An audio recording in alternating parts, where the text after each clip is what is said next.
दर्द असहनीय दर्द को लेकर के पड़ा हुआ है दुर्योधन, कराह रहा है।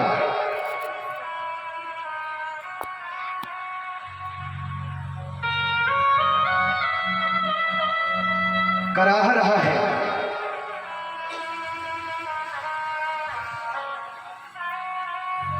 और कराते कराते महाभारत के युद्ध में जितने भी योद्धा थे जो सब मरे पड़े हैं, चील कौए उन सबों को झपट रहे हैं। दुर्योधन को भी मरा हुआ समझ करके दुर्योधन के ऊपर भी कई बार झपटे। दुर्योधन उन हिंसक जंतुओं को भगाते भगाते परेशान है।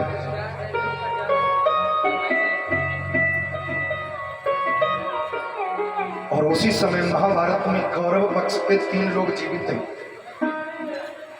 एक तो कृतवर्मा और एक है कृपाचार्य और एक है अश्वत्थामा।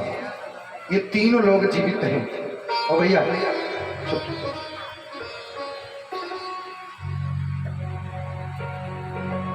ये रात्रि में मौका पाकर के दुर्योधन के पास में आए और कराते हुए दुर्योधन से बोले, भैया अगर तुमने अपनी सेना का सेनापति मुझे बना दिया होता तो आज ये तुम्हारी दशा नहीं होती। दुर्योधन ने कहा कि मैं कौन सा मर गया हूं और महाभारत का युद्ध भी अभी बंद नहीं हुआ है, तो ऐसा करो सेनापति बना दो हमें और अपने बहते हुए खून को लेकर के अश्वत्थामा के सिर पर तिलक कर दिया और कहा, आज से तुम मेरी सेना के सेनापति। सेना के सेनापति बनजान बनाने के बाद में कहा, महाराज अब आज्ञा करो, क्या मैं करूं तुम्हारे लिए। दुर्योधन ने कहा कि अब जरा ध्यान से सुनिएगा। दुर्योधन ने कहा कि अगर तुम मेरे लिए कुछ करना चाहते हो, हम 100 भैया थे, 99 नहीं रहे, हमें दुख नहीं है। तो दुख किस बात को है? दुख इतना है कि हमारे शत्रु 5 थे, एक भी नहीं। इस स्थिति को ही कहते हैं कि हम अपने दुख से दुखी नहीं हैं, दूसरे के सुख से ज्यादा दुखी। दुर्योधनी वृत्ति है।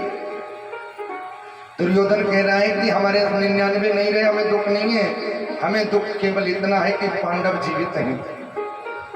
एक भी मर जाता इतने बड़े युद्ध में तो कलेजे को ठंडक पड़ जाती।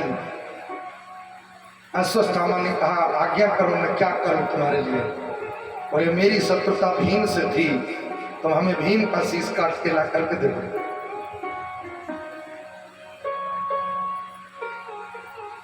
इसने मन में विचार किया कि दिन में ये काम संभव नहीं है और पांडवों ने मेरे पिता को छल से मारा है, तो अब हम भी पांडवों को छल से ही मारेंगे। तो 5 पांडवों को मारने के लिए इसने रात्रि में मौका निकाला। इधर भगवान को सूचना हुई, कृष्ण आज करवट बदल रहे हैं, इधर से इधर, इधर से इधर, क्योंकि आप किसके ऊपर हैं? भक्तों के ऊपर आप बताने वाले हैं। अच्छा, ये स्थिति कब होती है, क्यों है? पिता के भरोसे पुत्र मौज में रहता है और गुरु के भरोसे चेला मौज में रहता है और भगवान के भरोसे भक्त मौज में रहता है। कब? अब सौंप दिया, अब सौंप दिया इस जीवन का। जब भक्त भगवान को अपना जीवन सर्वस्व समर्पण कर देता है अब सौंप दिया इस जीवन का सब भार तुम्हारे हाथों में। सौंप दिया इस जीवन का सब भार आपके हाथों में। अब सौंप दिया इस जीवन का सब भार तुम्हारे हाथों में। अब सौंप दिया इस जीवन का, अब सौंप दिया इस जीवन का सब भार तुम्हारे हाथों में। सब भार तुम्हारे हाथों में। है जीत तुम्हारे हाथों में, है हार तुम्हारे हाथों में। तुम्हारे हाथों में है हार तुम्हारे हाथों में।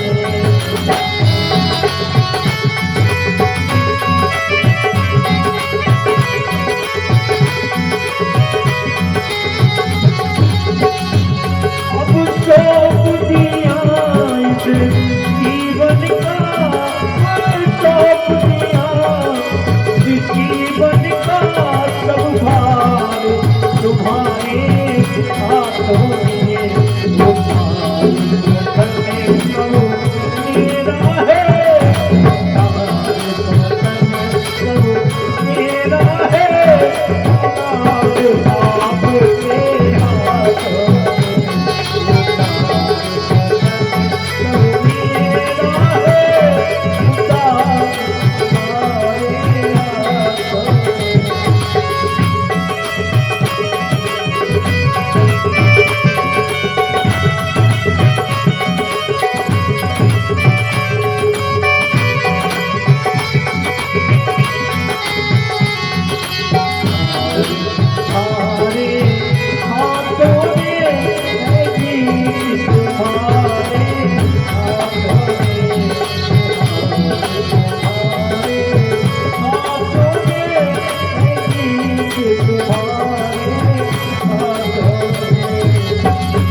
अब सौंप दिया इस जीवन का सब भार तुम्हारे हाथों में।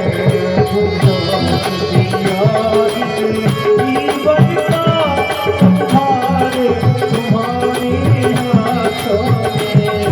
उधार वतन अब मेरा है, उधार वतन अब मेरा है, सरकार तुम्हारी हाथों में।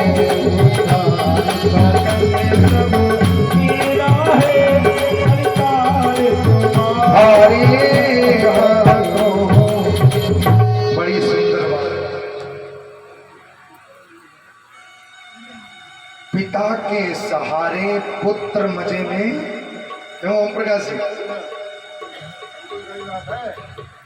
और गुरु के सहारे चेला मजे में, और भगवान के सहारे भक्त मजे में। पांडव सो रहे हैं और नींद कृष्ण को नहीं आ रही है। बोलो क्यों? भाई आपत्ति तो पांडवों के ऊपर आई है, तो जागना तो पांडवों को चाहिए, लेकिन पांडव सो रहे हैं, लेकिन चैन कृष्ण को नहीं है। क्या मतलब है इसका? मतलब इसका इतना है, पांडव भक्त हैं और भगवान के भरोसे बड़े आनंद की नींद सो रहे हैं। और ये स्थिति तब आती है जब भक्त भगवान को अपना समर्पण कर देता है और इतनी भक्ति करता है उस परमात्मा की, इतनी भक्ति करता है जो आपत्ति भक्त पर आती है और चिंता परमात्मा को होती है। और भागवत की कथा ये कहती है, मैं भी इस व्यासपीठ से आपसे ये कहना चाहता हूँ, आप भी अपने जीवन में ऐसी भक्ति करें जो आपत्ति आपके ऊपर आए और आंसू परमात्मा की आंखों में आए।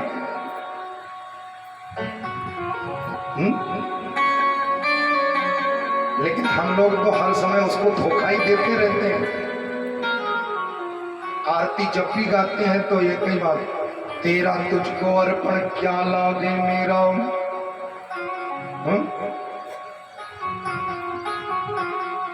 ऐसे ऐसे भक्त हैं। एक आदमी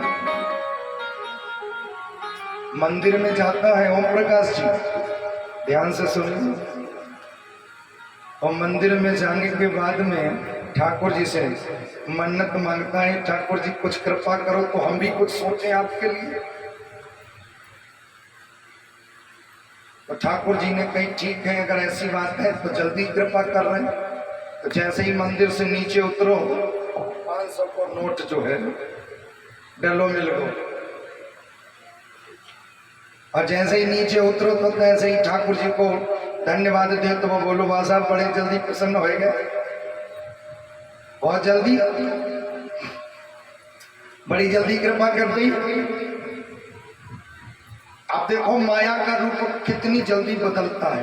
अभी ठाकुर जी से मन्नत मांगी, ठाकुर जी ने 500 की नोट की उत्पत्ति करा, लेकिन जैसे ही नोट उठा लिया मन बदल गया। इसमें ठाकुर जी ने क्या कर दिया, ये तो हमारे भाग्य में था,